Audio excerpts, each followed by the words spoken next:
In November of 1965, the Doors were just a fledgling band struggling to find their identity. They played a handful of rare gigs, weddings, fraternity parties, leaning heavily on familiar crowd pleasers like Louie Louie and Gloria. Every now and then, they'd slip in an original composition, hoping someone might notice. At this point, Jim Morrison was still painfully shy. He rarely sang, instead letting keyboardist Ray Manzarek handle most of the vocals. Jim's contributions? A blast of harmonica, or a shouted, "Yeah," or "Drive on." His voice barely more than punctuation in the music. On Friday, November 5th, 1965, the Doors performed aboard the Pioneer Club boat ride in Los Angeles, a rare engagement outside of frat houses and close circles of friends. It was a small step forward, but a step nonetheless. By December, a crucial piece of the puzzle was still missing: a bass player. The Doors auditioned for small club gigs, only to be turned down again and again. Too strange, too experimental, and no bass player. They tried out musicians, but none fit.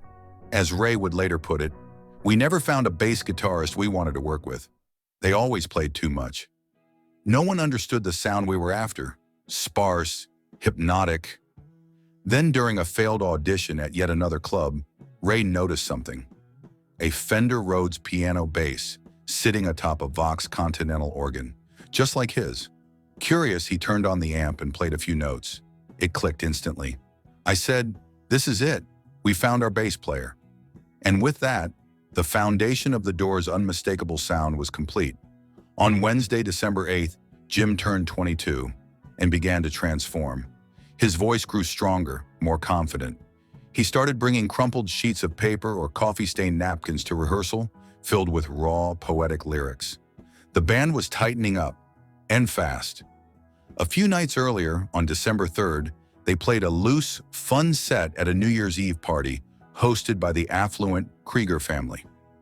They took requests, interacted with guests, and at midnight, Jim did something unforgettable. In a surreal moment, he flipped a quarter into the air, caught it in his mouth, and swallowed it, his odd tribute to being a human jukebox. In early January 1966, the Doors performed at a private party at the home of Louis Marvin, a small but significant moment in their ongoing evolution. Then came a milestone. Friday, February 11th, 1966, the Valley Teen Center in Van Nuys, California, their first real gig. Shortly after, they auditioned for the London Fog, a small, dingy club on the Sunset Strip, owned by a man named Jesse James. Determined to impress, the band packed the house with UCLA friends instructed to go wild after every song. It worked. They were hired as the house band, earning $10 a night, performing 5 sets per night, Thursday through Sunday, from 9 p.m. to 2 a.m. By the next night, the crowd was gone, back to business as usual. As Ray would later recall, nobody ever came in the place. Maybe a businessman, a sailor on leave, a prostitute or two, a few drunks. They even had a go-go dancer, Rhonda Lane, gyrating in a cage to our songs. It was ridiculous, depressing even, but it gave us time to get the music together. The atmosphere was strange and often bleak, but it was also invaluable. Jim, still shy, sang with his back to the crowd, interacting more with the band than the audience. But show by show, set by set, his confidence grew. It was here, at the London Fog, that the Doors became the Doors.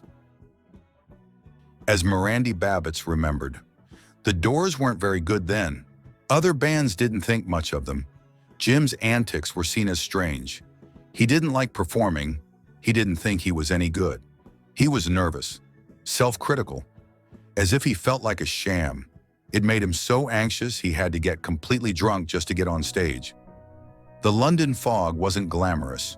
It wasn't even particularly fun, but it was a crucial proving ground, a safe space where Jim Morrison could stumble, learn, and slowly transform from a reluctant poet into one of the most magnetic frontmen in rock history. If he'd been thrown straight into the spotlight, we may never have known the Doors at all.